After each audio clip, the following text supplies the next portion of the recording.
ಆರೋಗ್ಯ ಕ್ಷೇತ್ರದ ಸುಧಾರಣೆಗೆ ಬೆಳಗಾವಿ ಜಿಲ್ಲೆ ರಾಜ್ಯ ಸರ್ಕಾರ 400 ಕೋಟಿ ರೂಪಾಯಿ ಅನುದಾನ ನೀಡಿದೆ ಎಂದು ಆರೋಗ್ಯ ಸಚಿವ ದಿನೇಶ್ ಗುಂಡೂರಾವ್ ಹೇಳಿದರು. ಸೋಮವಾರ ಬೈಲಹೊಂಗಲ ತಾಲೂಕಿನ ಸಾರ್ವಜನಿಕ ಆಸ್ಪತ್ರೆಯ ಆವರಣದಲ್ಲಿ ಕ್ರಿಟಿಕಲ್ ಕೇರ್ ಯೂನಿಟ್ ಭೂಮಿ ಪೂಜೆ ನೆರವೇರಿಸಿ ಮಾತನಾಡಿದರು. ಜಿಲ್ಲೆಯ ಪಿಎಚ್ಸಿ ಅಥಣಿ ಎನ್ಸಿಎಚ್ ಆಸ್ಪತ್ರೆಗೆ ಅನುದಾನ ನೀಡಲಾಗಿದೆ. ಸರ್ಕಾರ ಎಲ್ಲಾ ರೀತಿಯಲ್ಲಿ ಗಮನ ಇಟ್ಟುಕೊಂಡು ಅಭಿವೃದ್ಧಿ ಮಾಡಲಾಗುತ್ತಿದೆ ಎಂದರು. ಶಿಕ್ಷಣ ಇಲಾಖೆ, ಸಾರಿಗೆ ಇಲಾಖೆಗೆ ಹೊಸ ಬಸ್ಗಳನ್ನು ಕೊಟ್ಟಿದ್ದೇವೆ.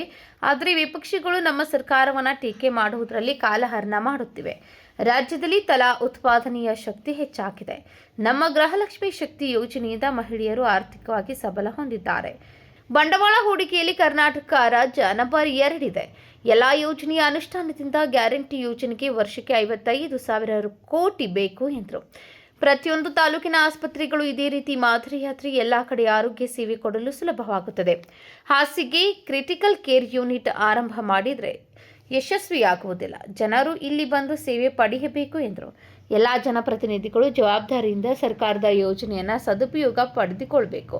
ಎಲ್ಲರೂ ಸೇರಿ ಅಭಿವೃದ್ಧಿ ಮಾಡಬೇಕು ಎಂದರು.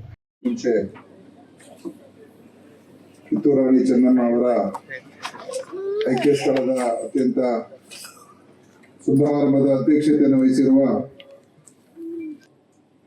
ಒಳ್ಳೆಯ ಕೆಲಸಕ್ಕೆ ಶಂಕುಸ್ಥಾಪನೆಯ ಸಮಾರಂಭದಲ್ಲಿ ನಾವು ಭಾಗವಹಿಸಿದ್ದೇವೆ.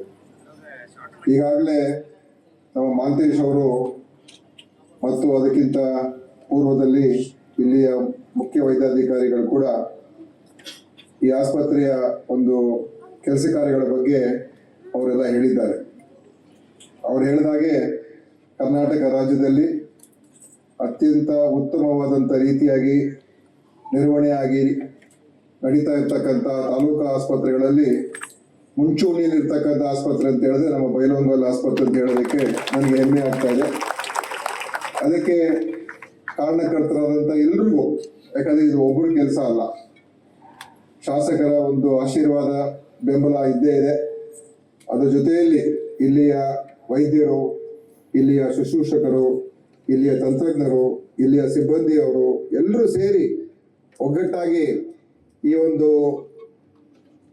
ಕೆಲಸವನ್ನು ಮಾಡೋದಕ್ಕೆ ಕಾರಣಕರ್ತರಾಗಿದ್ದಾರೆ. ಆದ್ದರಿಂದ ಇಡೀ ತಂಡಕ್ಕೆ ನನ್ನ ಹೃತ್ಪೂರ್ವಕವಾದಂಥ ಅಭಿನಂದನೆಗಳನ್ನು ಈ ಸಂದರ್ಭದಲ್ಲಿ ಸಲ್ಲಿಸ್ತಾ ಇದ್ದೀನಿ.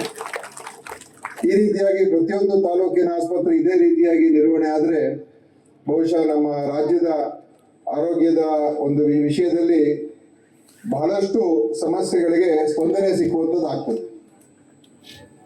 ಇದು ಒಂದು ರೀತಿ ಮಾದರಿಯಾದಂಥ ರೀತಿಯಾಗಿ ನಡೀತಾ ಇರ್ತಕ್ಕಂಥದ್ದು.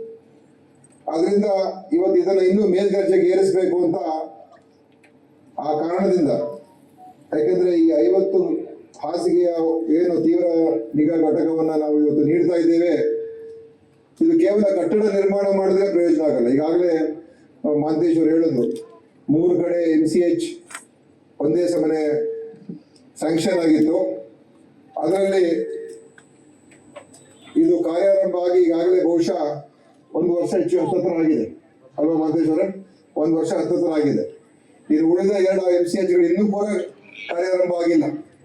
ಒಂದ್ ಕಡೆ ಕಟ್ಟಡದ ಉದ್ಘಾಟನೆ ಆಗಿದೆ, ಆದ್ರೆ ಇನ್ನೂ ಅಲ್ಲಿ ಇದು ಚಿಕಿತ್ಸೆ ನೀಡತಕ್ಕಂಥದ್ದು ಇನ್ನೂ ಪ್ರಾರಂಭ ಆಗಿದೆ. ಇನ್ನೊಂದ್ ಕಡೆ ಕಟ್ಟಡ ಉದ್ಘಾಟನೆ ಆಗ್ಬೇಕಾಗಿರುವಂತದ್ದು ಇದೆ. ಅಂದ್ರೆ ಇಲ್ಲಿ ಎಲ್ಲ ಆಗ್ಬೇಕಾದ್ರೆ ಜವಾಬ್ದಾರಿಯನ್ನ ಜನಪ್ರತಿನಿಧಿಗಳು ವಹಿಸ್ಕೊಂಡು ಅದ್ರ ಬಗ್ಗೆ ಕಾಳಜಿ ಇಟ್ಟು, ಇದು ಕೇವಲ ಒಂದು ಕಟ್ಟಡ ನಿರ್ಮಾಣ ಮಾಡಿ ಶಂಕುಸ್ಥಾಪನೆ ಮತ್ತು ಉದ್ಘಾಟನೆ ಸಮಾರಂಭ ಮಾಡಿ ಅಲ್ಲಿಗೆ ಬಿಟ್ಬಿಟ್ರೆ ಅವಾಗ ಸುಧಾರಣೆ ಆಗೋದಿಲ್ಲ.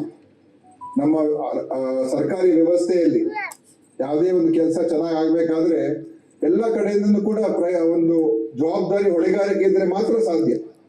ಯಾರಾದ್ರೂ ಒಬ್ಬರು ಜವಾಬ್ದಾರಿ ವಹಿಸದೆ ಹೋದ್ರೆ ಅವಾಗ ಖಂಡಿತ ಆ ಕೆಲಸಕ್ಕೆ ಕುಂಠಿತ ಆಗುವಂತದ್ದು ಆಗ್ತದೆ. ಎಲ್ಲರೂ ಸೇರಿ ಕೆಲಸ ಮಾಡಿದ್ರೆ ಎಷ್ಟು ದೊಡ್ಡ ಒಂದು ಸಾಧನೆಯನ್ನ ಮಾಡಲು ಸಾಧ್ಯ ಆಗುತ್ತೆ. ಅದು ಇವತ್ತು ನಮ್ಮ ಬೈಲಹೊಂಗಲ ಆಸ್ಪತ್ರೆ ನಮ್ಗೆ ತೋರಿಸ್ತಾ ಇದೆ. ಆ ಕಾರಣದಿಂದಲೇ ಈ ಒಂದು 50 ಹಾಸಿಗೆಗಳ ಒಂದು ತೀವ್ರ ನಿಗಾ ಘಟಕವನ್ನ ಕೊಡುವಂತ ಸಂದರ್ಭ ಬಂದಾಗ ಅದು ಅವ್ರು ಹೇಳಿದಾಗೆ ಬೇರೆ ಕಡೆ ಹೋಗ್ಬೇಕಾಗಿತ್ತು.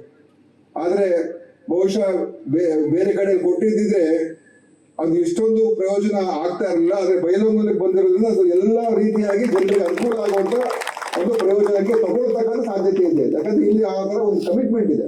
ಅಭಿವೃದ್ಧಿಯನ್ನ ಮಾಡ್ತಕ್ಕಂಥದ್ರಲ್ಲಿ ಬಹಳ ದೊಡ್ಡ ಒಂದು ಹೆಜ್ಜೆಯನ್ನು ನಮ್ಮ ಸರ್ಕಾರ ಇಟ್ಟಿದೆ. ಇವತ್ತು ಬೆಳಗಾವಿಗೆ ಸುಮಾರು ನಾನು ನೋಡಿದಾಗೆ ಒಂದು 400 ಕೋಟಿ ರೂಪಾಯಿ ಅಷ್ಟು ಈ ಒಂದು ಜಿಲ್ಲೆಗೆ ಎಲ್ಲ PHC, CHC, MCH, ಅಥಣಿಗೆ MCH ಆಸ್ಪತ್ರೆ ಒಂದು ಕೊಟ್ಟಿದ್ದೇವೆ. ಈ ರೀತಿಯಾಗಿ ಎಲ್ಲ ತಗೊಂಡ್ರೆ ಬೆಳಗಾವಿನ ಜಿಲ್ಲೆಗೆ ಸುಮಾರು 300 ಕೋಟಿ ರೂಪಾಯಿ ಅಷ್ಟು ಹೆಚ್ಚು ಕಡಿಮೆ ಕಾಮಗಾರಿಯನ್ನ ನಮ್ಮ ಇಲಾಖೆ ಒಂದೇ ನಾವು ಕೊಟ್ಟಿರುವಂತದ್ದು. ಅಂದ್ರೆ ಇವತ್ತು ನಮ್ಮ ಸರ್ಕಾರ ಎಲ್ಲ ರೀತಿಯಾಗಿ ಕೂಡ ನಾವು ಇವತ್ತು ಗಮನ ಇಟ್ಟು ಶಾಲೆಗಳ ಇವತ್ತು ಶಿಕ್ಷಣ ಇಲಾಖೆಯಿಂದ ಕೂಡ ಸಾಕಷ್ಟು ನಿಮಗೂ ಕೂಡ ಬಂದಿರ್ಬೋದು ಶಾಲೆಗಳನ್ನ ಕೊಟ್ಟಿದ್ದಾರೆ ಮಾಂತೇಶ್ವರಲ್ಲಿ ಶಾಲೆಗಳು ಅದನ್ನು ಕೂಡ KPS ಶಾಲೆಗಳು ಕೂಡ ಕೊಡ್ತಾ ಇದ್ದಾರೆ. ಮತ್ತೆ ಅದೇ ರೀತಿಯಾಗಿ ನಮ್ಮ ಇಲಾಖೆದ ಅದೇ ರೀತಿಯಾಗಿ ಬೇರೆ ಬೇರೆ ಯಾವುದೇ ಒಂದು ಇಲಾಖೆ ತಗೊಳ್ಳಿ, ಇವತ್ತು ಬಸ್ಗಳು ಹಿಂದಿನ ಸರ್ಕಾರ ಇದ್ದಾಗ ಬಸ್ಸೇ ಕೊಟ್ಟಿರ್ಲಿಲ್ಲ. ಇವತ್ತು ನಮ್ಮ ವೈಸ್ ಚೇರ್ಮನ್ ಇದ್ದಾರೆ ಇಲ್ಲಿ, ನಮ್ಮ ಸರ್ಕಾರ ಬಂದ್ಮೇಲೆ ಪ್ರತಿಯೊಂದು ಕಡೆನೂ ಕೂಡ ಹೊಸ ಬಸ್ಗಳನ್ನ ಕೊಡುವಂತ ಕೆಲಸ ಆಗಿದೆ. ಅಂದ್ರೆ ಇವತ್ತು ನಮ್ಮ ವಿರೋಧ ಪಕ್ಷದವ್ರು ನಮ್ಮನ್ನು ಟೀಕೆ ಮಾಡ್ತಾರೆ, ಆದ್ರೆ ನಮ್ಮ ಕೆಲಸದ ಕಡೆ ಗಮನ ಕೊಡಲ್ಲ. ಯಾವ ವಿಷಯದ ಬಗ್ಗೆ, ಯಾವ ಅನಗತ್ಯವಾದಂತ ವಿಷಯಗಳ ಬಗ್ಗೆ ಚರ್ಚೆ ನಡೀತದೆ ಹೊರತು ಏನು ಅಭಿವೃದ್ಧಿ ಆಗ್ತಾ ಇದೆ, ಯಾವ ಕೆಲಸಗಳಾಗ್ತಾ ಇದೆ, ಏನ್ ನಾವು ಮಾಡ್ತಾ ಇದ್ದೀವಿ ಅದ್ರ ಬಗ್ಗೆ ಚರ್ಚೆ ಮಾಡೋದಕ್ಕೆ ಅವ್ರು ತಯಾರಾಗಿಲ್ಲ. ಬೇರೆ ಬೇರೆ ವಿಷಯಗಳಿಗೆ ಅವರು ವಿಷಯಾಂತರ ಮಾಡೋದ್ರಲ್ಲೇ ಇದ್ದಾರೆ. ಆದ್ರೆ ಗ್ಯಾರಂಟಿ ಯೋಜನೆಗಳನ್ನು ಕೂಡ ಮಾಡಿದ್ದೇವೆ, ಅಭಿವೃದ್ಧಿಯನ್ನು ಕೂಡ ಮಾಡ್ತಾ ಇದ್ದೀವಿ. ಈ ರಾಜ್ಯವನ್ನ ಇವತ್ತಿನ ದಿವಸ ಇಡೀ ದೇಶದಲ್ಲೇ ಇವತ್ತು ರಾಜ್ಯ GDP ಪರ್ ಕ್ಯಾಪಿಟಲ್ ಅಲ್ಲಿ ಇವತ್ತು ಕರ್ನಾಟಕ ರಾಜ್ಯ ಪ್ರಥಮ ಸ್ಥಾನಕ್ಕೆ ಹೋಗಿದೆ.